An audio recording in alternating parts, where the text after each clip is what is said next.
तर यो बीचमा यसले यति ठुलो कायाकल्प गरिदियो कि यसले उत्पादनका दृष्टिकोणले, बजारीकरणका दृष्टिकोणले अनि सँगसँगै विज्ञापन बजारको आयतनलाई फराकिलो पार्ने दृष्टिकोणले पनि त्यस पछाडिका पात्र तपाईहरुले कतिले चिन्नुहुन्छ अथवा चिन्नुहुन्न, तर यो जहाँ जहाँ नेपालीहरू संसारभरि फैलिएका छन् ती सबै ठाउँमा यो उत्पादन पुगेको छ। तर यो वैधानिक रूपमा यो कुराकानीको मेसो चाहिँ कसरी जुरेको छ भने स्वास्थ्य मन्त्रालय अन्तर्गतको औषधि व्यवस्था विभागले लामो रस्साकसीपछि यसलाई सूचीकरणमा पारेको छ र अब यो वैधानिक रूपमै यसलाई सुपरिवेक्षण, निरीक्षण र सम्परीक्षण गर्न सकिने एउटा उत्पादन भएको छ।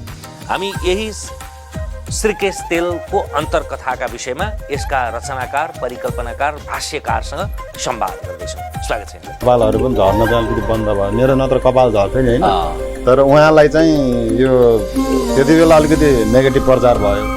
तर चाहिँ उहाँलाई चाहिँ धैर्य धारण हुन चाहिँ म अनुरोध गर्छु। तपाईँले चाहिँ यो एउटा राम्रो काम गर्नुभएको छ, एउटा नेपाली युवाले।